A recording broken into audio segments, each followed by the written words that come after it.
On the morning of Friday, July 18, 2014, the peaceful atmosphere in an upscale residential area in Tallahassee, Florida, was suddenly disturbed by a terrifying event.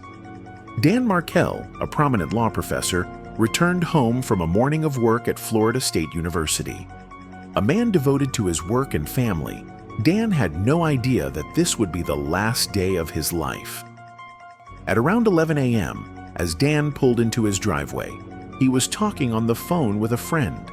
The conversation seemed normal until Dan suddenly stopped and told his friend that there was a stranger in his yard. Dan's voice was a little tense, but not to the point of panic. But seconds later, the last sound his friend heard was a loud bang, a gunshot.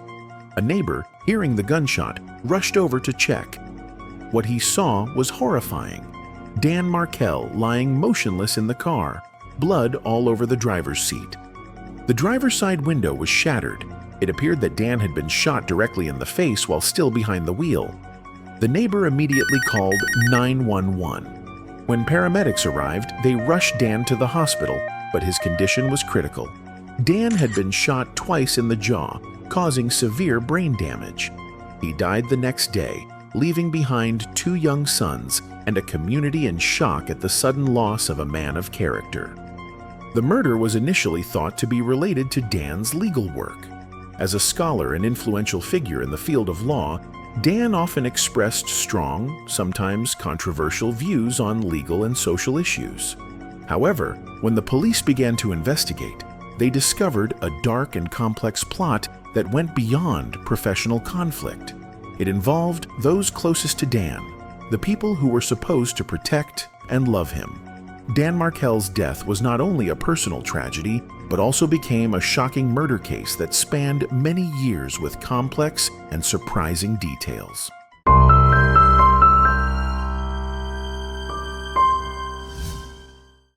Dan Markell was born in 1972 in Montreal, Canada, to a family of Jewish descent.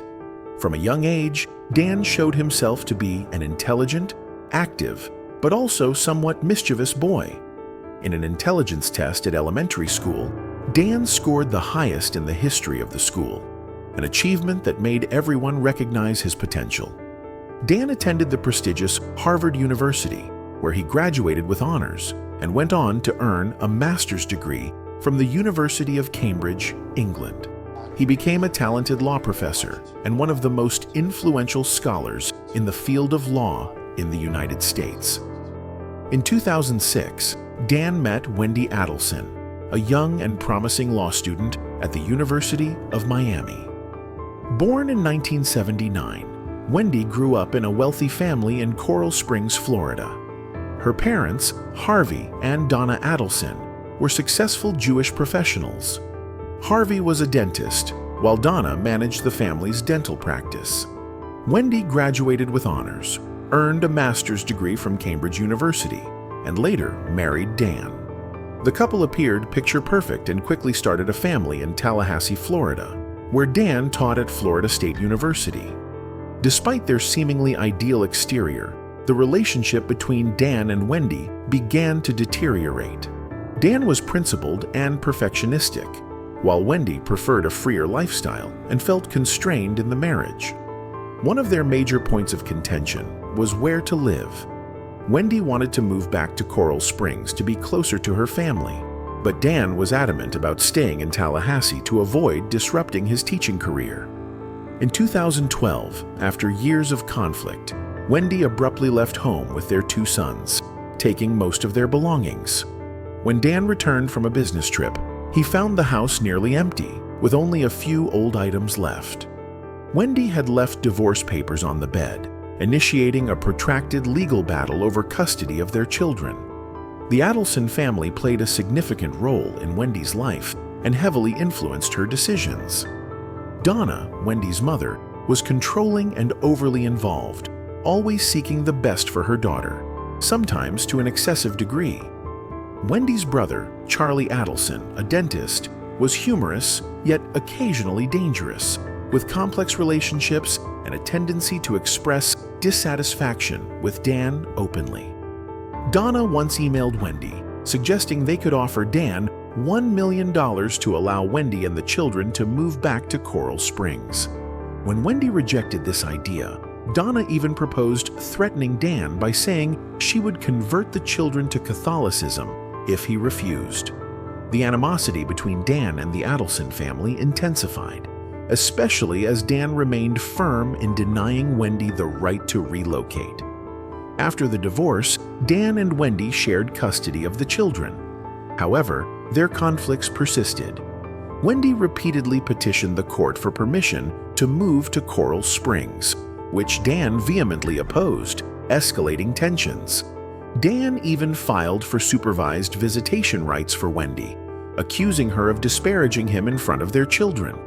With ongoing disputes and pressure from the Adelson family, Dan's life became increasingly burdened. He had no idea that this strained relationship would lead to an unimaginable tragedy. On the morning of July 18, 2014, 41-year-old Dan Markell returned home after dropping his children off at daycare. He lived in a quiet, secure neighborhood in Tallahassee, Florida. Around 11 a.m., as he pulled into his driveway, Dan was on the phone with a friend. During their conversation, he suddenly noticed an unfamiliar car parked in his driveway. Dan told his friend over the phone, "There's someone here I don't recognize." Those were the last words his friend heard. Moments later, the call abruptly ended with chaotic noises, a sharp gasp, a loud thud, and then silence. Call neighbors nearby heard gunshots and immediately called 911. They said they saw a silver Toyota Prius speed away from the scene shortly after the shots were fired. When police arrived, they found Dan sitting in the car, his head slumped over the steering wheel, the driver's side window shattered. He had been shot twice in the lower jaw, bleeding profusely, but was still breathing. Dan was rushed to the hospital, but his condition was too serious. He died the next morning, leaving behind 2 young sons and a family in shock. When police arrived at the crime scene at Dan Markell's home, they realized this was no random attack. The front door of the house was locked, and there was no sign of forced entry or burglary. Dan was shot twice in the lower jaw while he was still sitting in the driver's seat of his car. The car was still running, and the driver's side window was shattered. This showed that the attacker had deliberately targeted Dan, with no signs of an argument or self-defense. The police quickly cordoned off the scene and began collecting evidence. There were no signs of a robbery or break-in, indicating that the killer's sole objective was to kill Dan. The Toyota Prius was identified as belonging to 2 unknown men who had been following Dan all morning. With the initial information, the police quickly analyzed surveillance videos in the area and discovered that a silver Toyota Prius had been following Dan since early that morning. The car appeared at many places that Dan went to, including the kindergarten where he dropped off his son. This suggested that this was a premeditated murder. The police focused on Dan's professional life. He was a prominent law professor, regularly blogged, and expressed strong opinions on legal issues, including opposing the death penalty. One theory was that Dan may have had a grudge against someone in the legal profession. However, after an investigation, the police found no evidence to support this theory. Within days, the focus of the investigation shifted to Dan's personal relationships, especially his failed marriage to Wendy Adelson. Police suspected that tensions between Dan and his ex-wife's family may have been involved in the murder. The police went to Wendy for questioning. When told that Dan had been shot and was unlikely to survive, Wendy appeared shocked and distraught. However, during the interview, she made a suspicious statement. Wendy said that her brother, Charlie Adelson, had joked about hiring a hitman to settle a dispute with Dan. Wendy insisted that it was just a joke, but the detail put the Adelson family under the spotlight of investigation. Wendy also revealed that her relationship with Dan was always tense after the divorce, especially when Dan objected to her wanting to move back to live near her family in Coral Springs with their 2 sons. Investigators analyzed the call records and discovered that shortly after Wendy called her mother, Donna Adelson, To inform her of Dan's death, Donna quickly contacted Charlie. Within hours of the murder, Charlie called Catherine Magbanua, his ex-girlfriend and the mother of Sigfredo Garcia's 2 children, one of the suspects. The silver Toyota Prius became a key part of the investigation. Police traced the car to Luis Rivera, a Latin Kings gang member, and Sigfredo Garcia drove it. Gas station and ATM surveillance video showed the 2 men driving the Prius from Tallahassee back to Miami just hours after Dan was shot.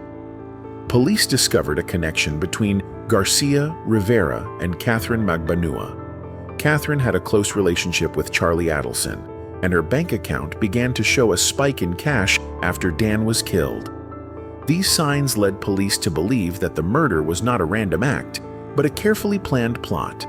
With clear clues, police decided to expand the investigation to find those behind the case, including the Adelson family. With many scattered clues, police began to focus on the main suspects. The investigation was expanded to determine who had the motive, means, and opportunity to commit the murder of Dan Markel. Investigators quickly noticed an unusual increase in Catherine Magbanua's bank account after Dan Markel was killed. She received a series of large cash payments from the Adelson family, disguised as paychecks from their dental practice, even though Catherine did not actually work there. This cash flow was highly suspicious and was seen as payment for her role in hiring the hitman. Additionally, Catherine was romantically involved with Charlie Adelson, Wendy's brother, and the mother of 2 children of Sigfredo Garcia, one of the suspects in Dan's murder. This complex connection became the focus of the investigation. Sigfredo Garcia, along with Luis Rivera, were identified as the 2 men who drove the silver Toyota Prius that appeared at the crime scene.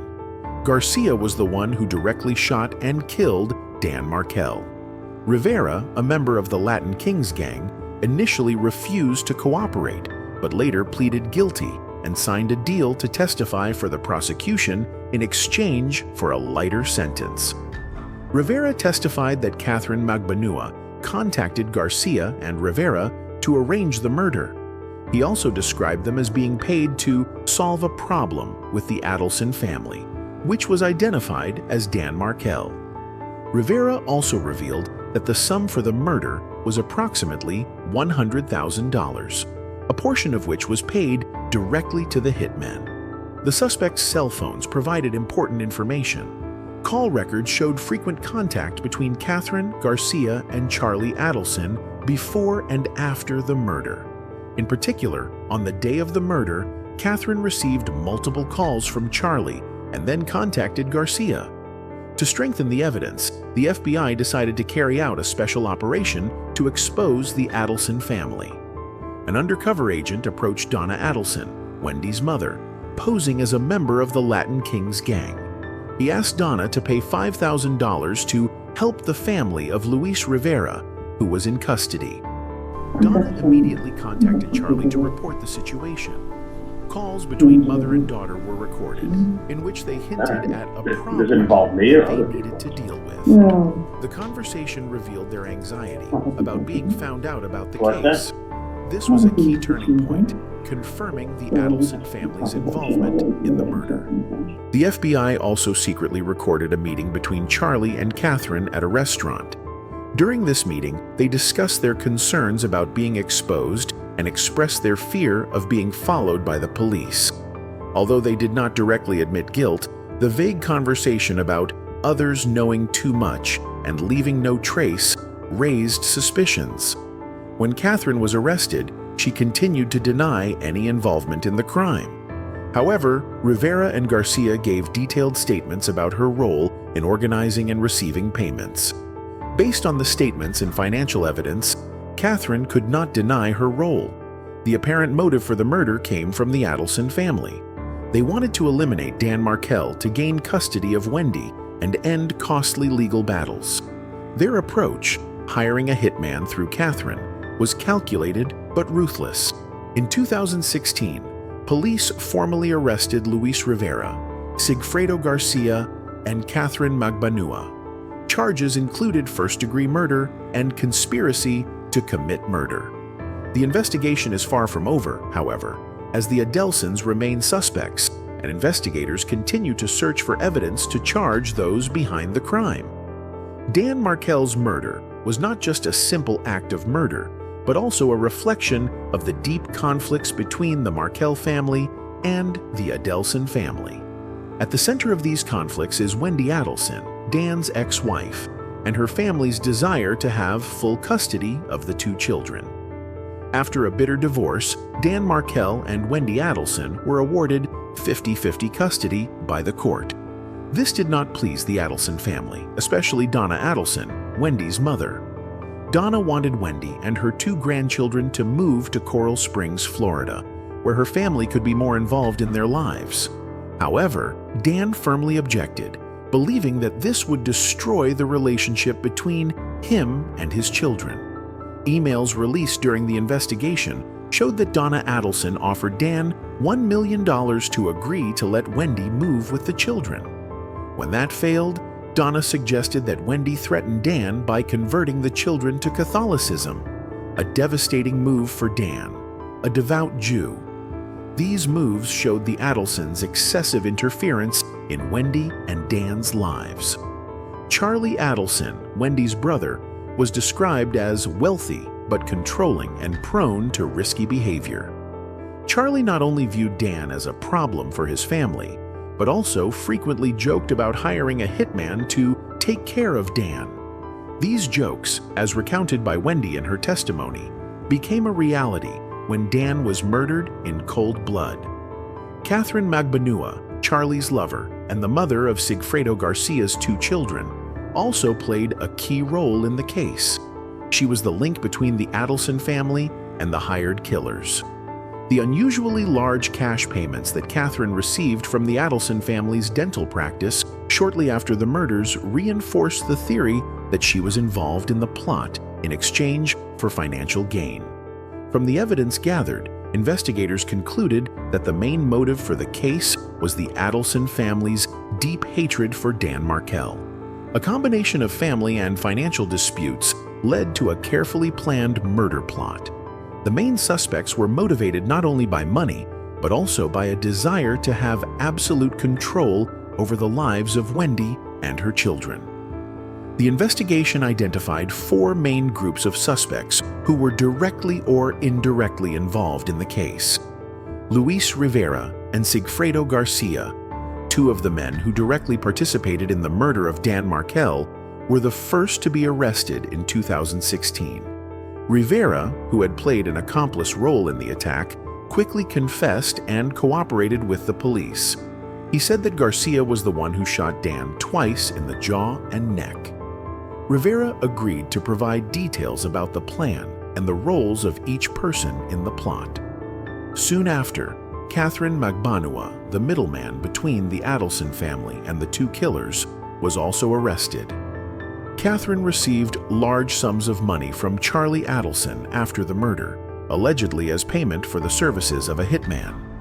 Evidence of financial transactions and communications between Catherine, Charlie, Rivera, and Garcia made it impossible for her to deny her role in the case. Although suspected from the beginning, Charlie Adelson was only arrested in 2022 after the FBI upgraded recordings from a conversation between him and Catherine at a restaurant in 2016. In this recording, Charlie mentioned a TV, believed to be a metaphor for hiring a hitman. The recording showed that he not only knew about, but was directly involved in funding and organizing the murder of Dan Markel. Donna Adelson, Wendy's mother, was also arrested in November 2023, shortly before she attempted to flee to Vietnam, a country without an extradition treaty with the United States. Donna is believed to have financed and encouraged her son, Charlie, to plan the murder. As an informant, Rivera pleaded guilty to second-degree murder and received a reduced sentence. He was sentenced to 19 years in prison and transferred to a federal facility for safety. Rivera's testimony was key to exposing the entire Adelson family conspiracy. Garcia was charged with first-degree murder. In his 2019 trial, a jury found him guilty. Garcia was sentenced to life in prison without parole. Garcia's presence at the crime scene and Rivera's testimony played a role in the sentencing. Catherine was tried twice. The first trial in 2019 was inconclusive due to a split jury. However, in a 2022 retrial, Catherine was convicted of first-degree murder and conspiracy to commit murder. She received a life sentence without parole, plus 30 years for conspiracy. Charlie was indicted in 2022 and faces charges of first-degree murder, conspiracy to commit murder, and hiring a hitman. During his trial, Charlie attempted to argue that he was blackmailed by Rivera and Garcia after the murder, but the jury did not accept his testimony. After a 3-hour deliberation, the jury found Charlie guilty, and he was sentenced to life in prison without parole.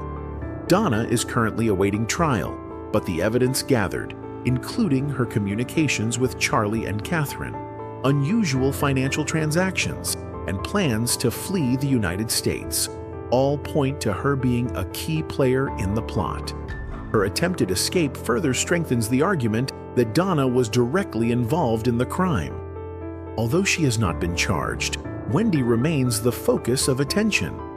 Many believe she was involved in the murder plot, especially since she discussed with her ex-boyfriend Charlie considering hiring a hitman after the court refused to let her move to Coral Springs.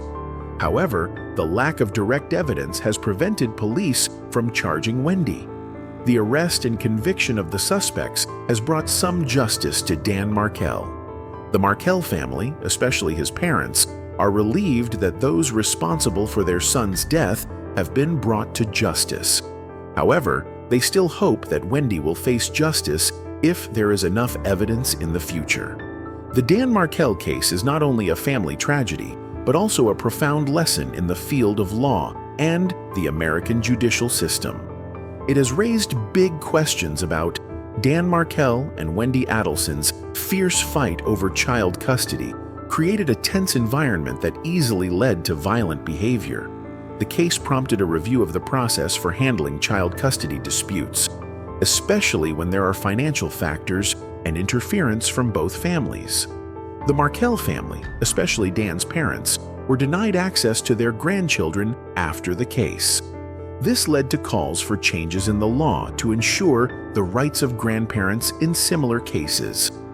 Dan Markel was a respected law professor, and his death has left the legal community in mourning. Law schools, especially Florida State University, have held memorials to honor his contributions. Dan Markel's death is a reminder of the stress that legal professionals can face not only in their work, but also in their personal lives.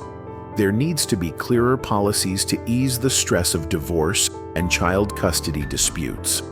The justice system has proven that no one, no matter how rich or powerful, can escape punishment when they commit a crime. The case is proof that justice may be delayed, but never forgotten. Ultimately, the perpetrators were held accountable. Dan and Wendy's 2 sons now live with their mother, but they have lost a loving father and a peaceful family. When they grow up, they will have to face the painful truth about their father's death and the role of their mother's family in this case. This will be a great challenge for their psychological and emotional development. The Dan Markel case is not only a personal tragedy, but also a warning to society about the terrible consequences when ambition, selfishness, and hatred overcome reason. Although justice has been served, the wounds this case has left on the family and community will last forever. Thank you for watching. Like, share, and subscribe for more true crime stories. Don't forget to hit the notification bell to stay updated. Your support means the world to us.